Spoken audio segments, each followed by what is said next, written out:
ಕುಂದಾಪುರ ತಾಲೂಕು ಪಂಚಾಯತ್ ಅಧೀನದಲ್ಲಿರುವ ಹೋಟೆಲ್ನವರು ಹೆಚ್ಚುವರಿಯಾಗಿ ಜಾಗ ಅತಿಕ್ರಮಿಸಿಕೊಂಡಿದ್ದು ಅದಕ್ಕೆ ಅವೈಜ್ಞಾನಿಕವಾದ ಬಾಡಿಗೆ ನಿಗದಿಪಡಿಸಲಾಗಿದ್ದು ಈ ಪ್ರಕರಣದ ಬಗ್ಗೆ ಲೋಕಾಯುಕ್ತ ತನಿಖೆಯಾಗಬೇಕು ಎಂಬ ಒತ್ತಾಯ ಕುಂದಾಪುರ ತಾಲೂಕು ಪಂಚಾಯತ್ನ 11ನೇ ಸಾಮಾನ್ಯ ಸಭೆಯಲ್ಲಿ ಕೇಳಿಬಂತು. ತಾಲೂಕು ಪಂಚಾಯತ್ ಅಧ್ಯಕ್ಷೆ ಜಯಶ್ರೀ ಮಘವೀರ ಅಧ್ಯಕ್ಷತೆಯಲ್ಲಿ ನಡೆದ ಸಾಮಾನ್ಯ ಸಭೆಯಲ್ಲಿ ತಾಲೂಕು ಪಂಚಾಯತ್ ಅಧೀನ ಜಾಗದಲ್ಲಿರುವ ಹೋಟೆಲ್ನವರು ಹೆಚ್ಚುವರಿಯಾಗಿ 2562 ಚದರ ಅಡಿ ಜಾಗವನ್ನು ಒತ್ತುವರಿ ಮಾಡಿಕೊಂಡಿದ್ದು 4 ಲಕ್ಷ ರೂಪಾಯಿಯ ಕೆಲಸವೂ ನಡೆದಿದೆ. 1,000 ಬಾಡಿಗೆ ವಿಧಿಸಲಾಗಿದೆ. ಇದರಿಂದ ಕುಂದಾಪುರ ತಾಲೂಕು ಪಂಚಾಯತಿಗೆ 10 ಲಕ್ಷ ರೂಪಾಯಿ ನಷ್ಟವಾಗುತ್ತಿದೆ. ಈ ಬಗ್ಗೆ ಸಮಗ್ರ ತನಿಖೆಯಾಗಬೇಕು.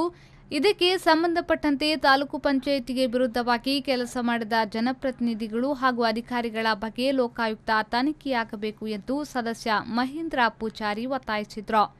ಇದು ಸಣ್ಣ ವಿಷಯವಲ್ಲ. ಅಂದಿನ ನಿರ್ಣಯವನ್ನ ರದ್ದು ಮಾಡಬೇಕು, ಪುನಃ ನಿರ್ಣಯ ಮಾಡಬೇಕು.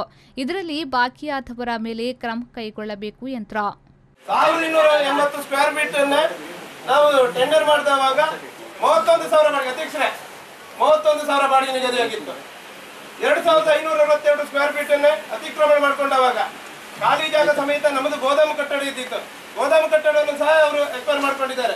ಅದರ ಎದುರುಗಡೆ ನಾವು ಅದನ್ನು ಟೆಂಡರ್ ಕೊಟ್ಟು ಬಾಡಿಗೆ ಕೊಟ್ಟಿದ್ರು. ಇವತ್ತು 34,000 ಬಾಡಿಗೆ ಬರ್ತಿತ್ತು. ಇನ್ನೊಂದು ವೆಹಿಕಲ್ ಇಟ್ಟಿದ್ದ ಶೆಡ್ ಇದೆ.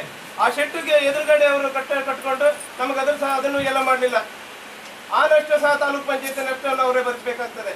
2,562 ಸ್ಕ್ವೇರ್ ಫೀಟಿಗೆ 1,000 ಬಾಡಿಗೆ 2,562 ಸ್ಕ್ವೇರ್ ಫೀಟಿಗೆ 1,000 ಬಾಡಿಗೆ 1,280 ಸ್ಕ್ವೇರ್ ಫೀಟಿಗೆ ಟೆಂಡರ್ ಅದಕ್ಕೆ 31,000 ಬಾಡಿಗೆ. ಪುಷ್ಪರಾಜ್ ಶೆಟ್ಟಿ ಮಾತನಾಡಿ, ತಾಲೂಕು ಪಂಚಾಯತ್ ಅಧೀನದಲ್ಲಿರುವ ಎಲ್ಲ ವಾಣಿಜ್ಯ ಸಂಕೀರ್ಣಗಳ ಟೆಂಡರ್ ಪ್ರಕ್ರಿಯೆಯ ವಿಚಾರ ತನಿಖೆಯಾಗಬೇಕು. ಈಗಾಗಲೇ ಟೆಂಡರ್ ಆಗಿರುವುದನ್ನು ತಡೆಹಿಡಿದು ಪುನಃ ಕಾನೂನು ಪ್ರಕಾರ ಟೆಂಡರ್ ಮಾಡಬೇಕು. ತಾಲೂಕು ಪಂಚಾಯತ್ ಅಧೀನದ ಎಲ್ಲ ಬಾಡಿಗೆ ಕಟ್ಟಡಕ್ಕೂ ಪುನಃ ಟೆಂಡರ್ ಪ್ರಕ್ರಿಯೆ ನಡೆಸಬೇಕು ಎಂದರು. ಅದರ ಪ್ರಕಾರ ಏನು ಅಗ್ರಿಮೆಂಟ್ ಮಾಡಿಕೊಟ್ಟಿದ್ದಾರೆ ಅದರ ತನಿಖೆ ಆಗುವುದರ ಜೊತೆಗೆ ಹಿಂದೆ ಇರುವಂತ ಎಲ್ಲಾ ಕಟ್ಟಡದ ಇದನ್ನು ತನಿಖೆ ಆಗಬೇಕು. ತನಿಖೆ ಮಾಡಿ ಎಲ್ಲ ಕುಂದಾಪುರ ತಾಲೂಕು ಪಂಚಾಯತ್ ಅಧೀನದಲ್ಲಿರುವ ನೀವು ಏನು ಪ್ರವಾಸಿ ಮಂದಿರ ಕೊಟ್ಟಿರಬಹುದು, ಮತ್ತೆ ಯಾವ ಬಾಡಿಗೆ ಕೊಟ್ಟಿರಬಹುದು, ಅಷ್ಟು ತನಿಖೆ ಆಗಿ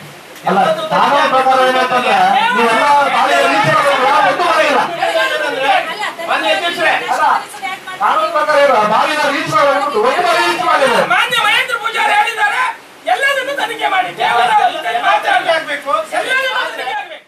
ಈ ವಿಚಾರದಲ್ಲಿ ಮಹೇಂದ್ರ ಪೂಜಾರಿ ತನ್ನ ವಿಚಾರಧಾರೆಯನ್ನ ಪ್ರಬಲವಾಗಿ ಸಮರ್ಥಿಸಿಕೊಳ್ಳಲು ಮುಂತಾದಾಗ ಪುಷ್ಪರಾಜ್ ಶೆಟ್ಟಿ ಅವರು ತನ್ನ ಪಟ್ಟು ಬಿಡಲಿಲ್ಲ.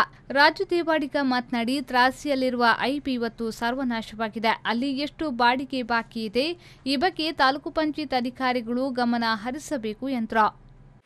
ಇದರಲ್ಲಿ ನಾನು ಯಾವುದೇ ವಿಚಾರದಲ್ಲಿ ನಾನು ಇದರಲ್ಲಿ ವೈಯಕ್ತಿಕ ಹಿತಾಸಕ್ತಿಯನ್ನ ಇದು ಮಾಡ್ತಾ ಇಲ್ಲ. ತಾಲೂಕು ಪಂಚಾಯತ್ ಹಿತಾಸಕ್ತಿಯನ್ನು ಕಾಪಾಡಬೇಕು. ಮತ್ತು ಇನ್ನೂ ಒಂದೊಂದು ಕೇಳಿದ್ರೆ ನಮಗೆ ಇದರಿಂದ ಹೆಚ್ಚು ಕಡಿಮೆ 2 ವರ್ಷದಿಂದ ನಷ್ಟ ಆಗ್ತಾ ಇದೆ. 2 ವರ್ಷದಿಂದ ಈ ನಷ್ಟ ಭರಿಸುವುದಕ್ಕೆ ಅವ್ರ ಮೇಲೆ ಕ್ರಮ ತಗೊಳ್ಬೇಕು. ಯಾರು ಸಂಬಂಧಪಟ್ಟವರು ಅವರೆಲ್ಲರೂ, ನಾನು ಬರೀ ಹೋಟೆಲ್ನು ಇದು ಮಾಡ್ತಾ ಇಲ್ಲ, ನಮ್ಮಲ್ಲಿ ತಾಲೂಕು ಪಂಚಾಯತಿಯಲ್ಲಿ ಯಾರಿದ್ದಾರೆ ಸಂಬಂಧಪಟ್ಟ ಅಧಿಕಾರಿಗಳು ಅವ್ರ ಮೇಲೂ ಕ್ರಮ ಆಗಬೇಕು. ನೇರವಾಗಿ ಆರೋಪ ಮಾಡ್ತಾ ಇದ್ದೇನೆ. ಇದರಲ್ಲಿ ತಾಲೂಕು ಪಂಚಾಯತ್ ಎಇಒ ಸಹ ಭಾಗಿಯಾಗಿದ್ದಾರೆ. ಅವರ ಹೆಸರನ್ನು ಉಲ್ಲೇಖ ಮಾಡಿ. ಕೊನೆಗೂ ಲೋಕಾಯುಕ್ತ ತನಿಖೆ ಪ್ರಕರಣ ನೀಡುವ ಬಗ್ಗೆಯೂ ಹಾಗೂ ತಾಲೂಕು ಪಂಚಾಯತ್ ಅಧೀನದ ಎಲ್ಲ ಬಾಡಿಗೆ ಕಟ್ಟಡಗಳ ಬಾಡಿಗೆ ಟೆಂಡರ್ ವಿಚಾರವನ್ನ ತನಿಖೆಗೆ ಒಳಪಡಿಸುವ ಪ್ರತ್ಯೇಕ ನಿರ್ಣಯವನ್ನ ಅಂಗೀಕರಿಸಲಾಯಿತು.